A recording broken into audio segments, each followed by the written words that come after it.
इतिहास धडा 5 सामाजिक व धार्मिक प्रबोधन. मुलांनो, आपण चौथा धडा बघितला 1857चा स्वातंत्र्य लढा. ह्या 1857च्या स्वातंत्र्य लढ्यामध्ये आपल्याला यश आले नाही, पण या उठावातून इंग्रजांविरुद्ध लोकांच्या मनात असलेला राग हा बाहेर आला. आणि त्यामुळेच आता जर आपल्याला स्वातंत्र्य मिळवायचे असेल तर आपल्याला काहीतरी करणे हे गरजेचे आहे. एक नवीन सामाजिक दृष्टिकोन हा त्यांच्यामध्ये येऊ लागला आणि त्यातूनच मग स्वातंत्र्यासाठी जुने नेतृत्व व जुने प्रेरणा उपयोगी पडणार नाहीत याची सुद्धा जाणीव होऊ लागली. इंग्रजी शिक्षण घेतलेला नवा वर्ग हा निर्माण झाला होता. इंग्रजी शिक्षणाच्या प्रसारामुळे नवे विचार, नवीन कल्पना, नवीन तत्वज्ञान याचा प्रसार आता भारतामध्ये होऊ लागले. आपले भारतीय विचार, आपल्या परंपरा आणि पाश्चिमात्य विचार संस्कृती याची भारतीयांना आता ओळख होऊ लागली आणि त्यातूनच ह्या दोघांमध्ये असलेला फरक सुद्धा आता त्यांना जाणवू लागला. यामुळे भारतीय समाजाच्या सामाजिक, धार्मिक, आर्थिक, सांस्कृतिक अशा सर्व क्षेत्रात आता बदल हे होऊ लागले. आपला भारतीय समाज ज्याचे मागासलेपण, त्याच्या अंधश्रद्धा, रूढिप्रियता, जातीभेद, उच्च नीचतेच्या भ्रामक कल्पना, चौकस व चिकित्सक वृत्तीचा अभाव या सर्व गोष्टी आपल्या भारतीय समाजामध्ये होत्या. या सर्व पद्धतींमध्ये कोणत्याही प्रकारचा बदल हा होत नव्हता. पिढ्यानपिढ्या जे चालत आलेले आहे तसेच पुढे हे चालू राहिलेले होते. आणि जर ह्याच्यातून आपला भारतीय समाज जर बाहेर निघाला नाही तर आपला विकास, आपली प्रगती होणार नाही याची जाणीव आता सुशिक्षित समाजाला होऊ लागली. देश प्रगतीपथावर नेण्यासाठी भारतीय समाजातील दोष व अनिष्ट प्रवृत्तींचे निर्मूलन करून मानवता, समता, बंधुता या तत्वावर आधारित नवसमाज निर्माण करण्याची आवश्यकता आता त्यांना भासू लागली. आता भारतामध्ये असलेले जे काही प्रश्न आहेत, हे भारतामधील लोकांचे असलेले प्रश्न, हे काही प्रत्येकाच्या असलेले प्रश्न किंवा समस्या हे काही हे विचारवंत प्रत्येकाच्या घरी जाऊन सोडू शकत नव्हते. आणि म्हणूनच त्यांनी भारतीय समाजातील विविध प्रश्न दूर करण्यासाठी सुशिक्षित विचारवंतांनी आपल्या लेखणीद्वारे जनजागृती करायला सुरुवात केली. आणि त्यातूनच भारतामध्ये प्रबोधनाला सुरुवात झाली. मग भारतामध्ये सुरू झालेल्या या वैचारिक जागृतीलाच जे आहे हे भारतीय प्रबोधन असे म्हटले गेलेले आहे.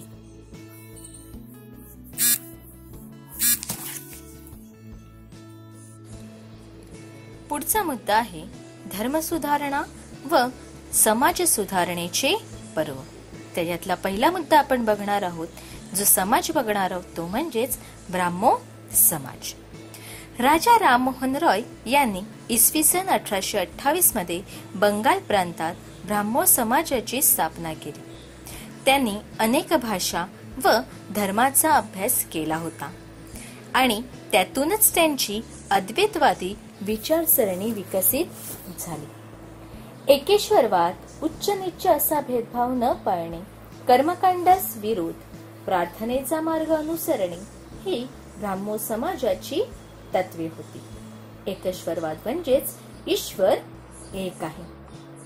समाजामध्ये कोणीही उच्च किंवा नीच नाही, सर्वजण हे सारखं आहे.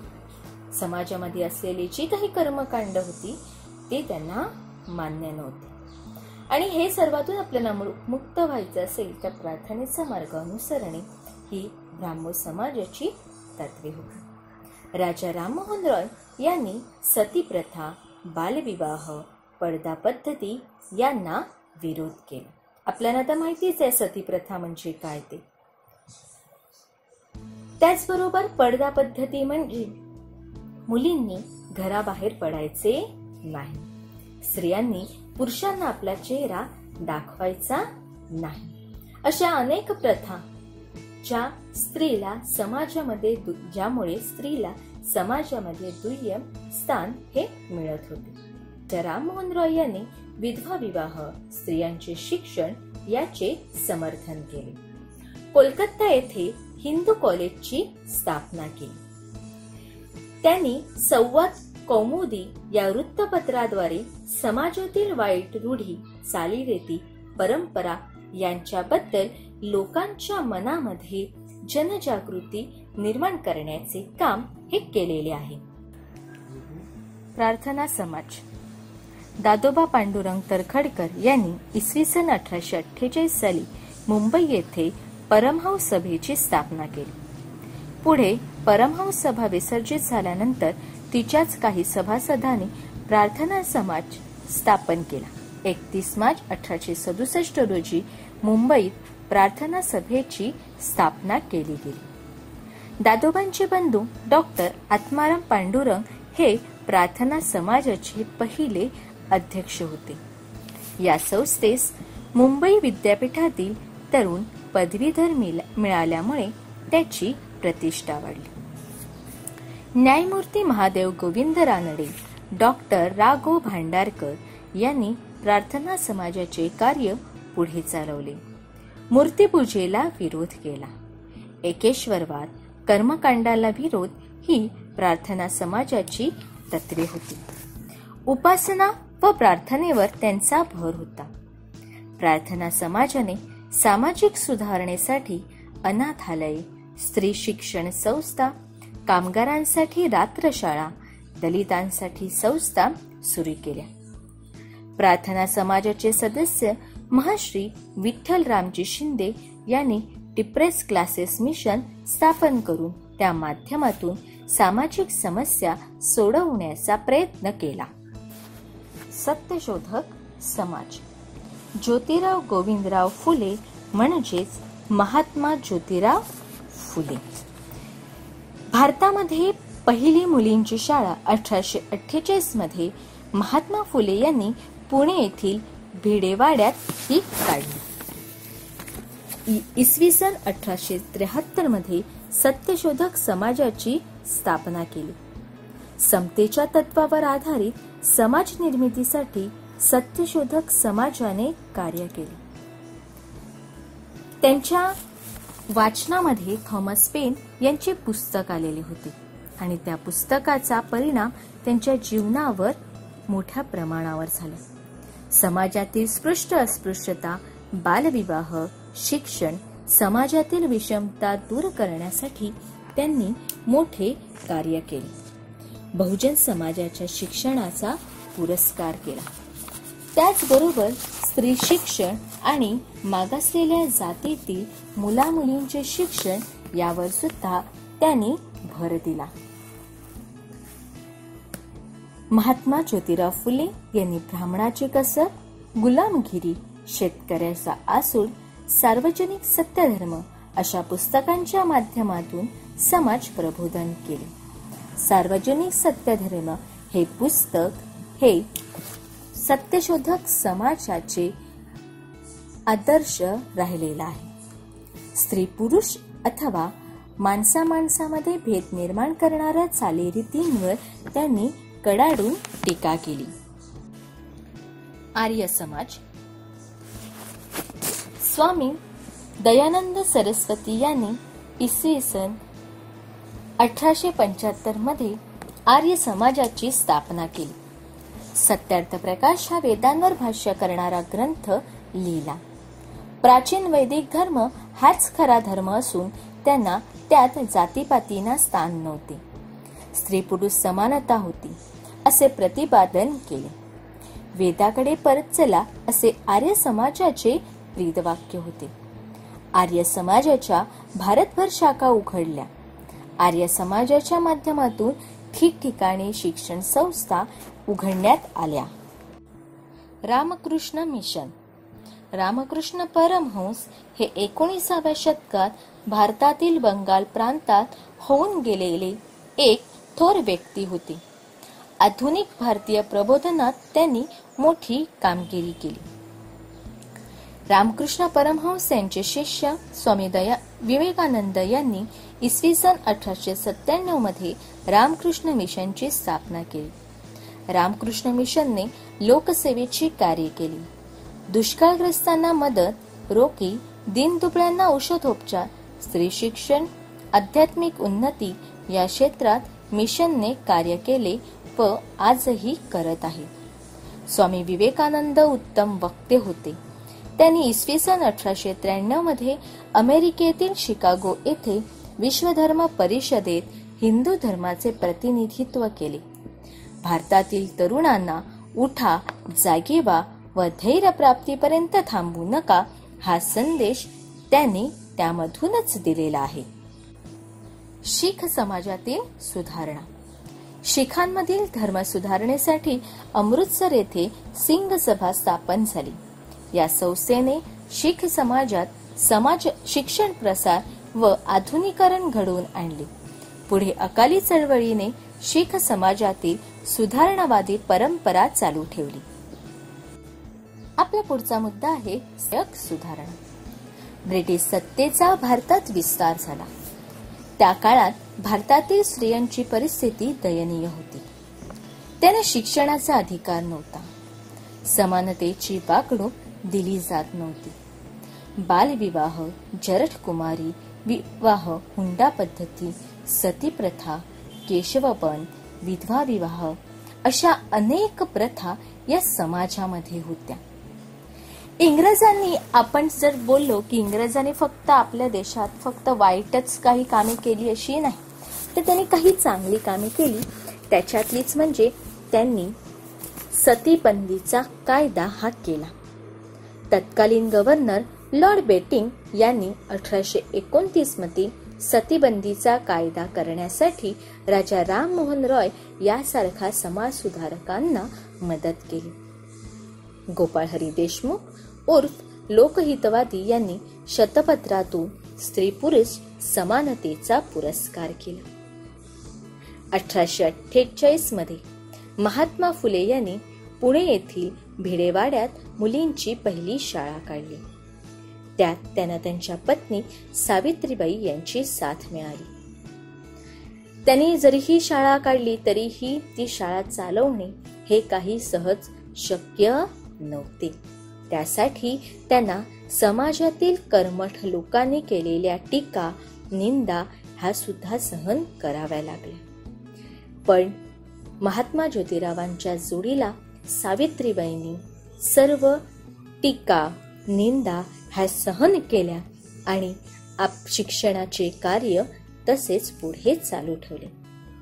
महात्मा फुले यांनी स्वतःच्या घरात बालहत्या प्रतिबंधक गृह स्थापन केले. केशवपनाची पद्धत बंद व्हावी म्हणून नाभिकांचा संप घडवून आणला. विधवांच्या पुनर्विवाहाला मान्यता मिळवून देण्यासाठी पंडित ईश्वरचंद विद्यासागर, विष्णुशास्त्री पंडित व वीरेशलिंगम पतलू यांनी विशेष प्रयत्न केले. गोपाळ गणेश आगरकर यांनी आपल्या सुधारक या वृत्तपत्रातून बालविवाह, संमती वयाचा कायदा यावर परखड मते मांडली. महर्षी विठ्ठल रामजी शिंदे यांनी मुंबई येथे देवदासी प्रथेविरुद्ध परिषद भरवली. ताराबाई शिंदे यांनी स्त्री पुरुष तुलना या ग्रंथातून अत्यंत जहाल भाषेत स्त्रियांच्या हक्काचा पुरस्कार केला. महर्षी धोंडो केशव कर्वे यांनी पुण्यात अनाथ बालिकाश्रम सुरू केला. विधवा, परित्यक्त्या यांच्यासह सर्वच महिलांना शिक्षण घेऊन पायावर उभे राहता यावे हा त्यांचा हेतू होता. त्यांच्या प्रयत्नांमधूनच 20व्या शतकातील भारतातील पहिले महिला विद्यापीठ उभे राहिले. पंडिता रमाबाईंनी शारदाश्रम संस्थेची स्थापना करून दिव्यांग मुले, मुली, स्त्रिया यांच्या पालनपोषणाची जबाबदारी स्वीकारली. रमाबाई रानडे यांनी सेवा सदन संस्थेच्या माध्यमातून स्त्रियांसाठी परिचारिका अभ्यासक्रम सुरू केला. त्यांनी स्त्रियांना मतदानाचा हक्क मिळावा म्हणून सरकारकडे मागणी केली. स्त्रियांवरील अन्यायाला डॉक्टर बाबासाहेब आंबेडकर यांनी आपल्या लेखनातून वाचा फोडली. महात्मा गांधींनी स्त्री शिक्षणाचा पुरस्कार केला. स्त्रियांनी स्वातंत्र्य चळवळी दरम्यान मोलाचे योगदान दिले. स्त्री सुधारणा चळवळीमुळे समाजातील अन्यायकारक प्रथा बंद पडण्यास सुरुवात झाली. स्त्रियांच्या प्रश्नांना वाचा फुटली. स्त्रिया स्वतःचे विचार लेखनातून मांडू लागल्या.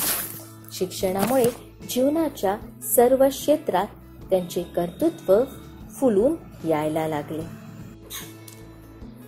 मुस्लिम समाजातील सुधारणा चळवळ.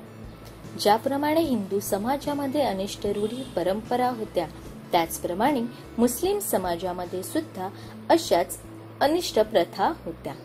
अब्दुल लतीफ यांनी मुस्लिम समाजातील धर्म सुधारणेला सुरुवात केली. त्यांनी बंगाल प्रांतात द मोहम्मदन लिटररी सोसायटी या संस्थेची स्थापना केली. सर सय्यद अहमद खान यांनी मोहम्मदन अँग्लो ओरिएंटल कॉलेज स्थापन केले. पुढे याचेच अलीगड मुस्लिम विद्यापीठात रूपांतर झाले. त्यांनी पाश्चिमात्य विज्ञान व तंत्रज्ञानाचा पुरस्कार केला. पाश्चात्य शिक्षण आणि विज्ञान याचा अंगीकार मुस्लिम समाजाने केल्याशिवाय त्याची प्रगती होणार नाही असे त्यांचे ठाम मत होते.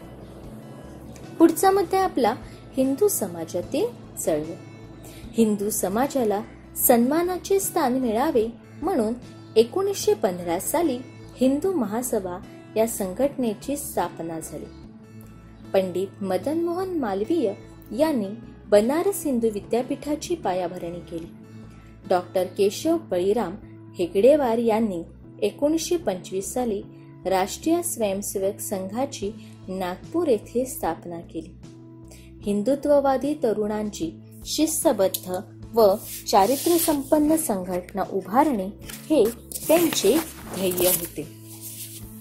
स्वातंत्र्यवीर विद्या सावरकर यांनी रत्नागिरी येथे हिंदू धर्मातील सर्व जातींना मुक्त प्रवेश असणाऱ्या पतित पावन मंदिराची निर्मिती केली.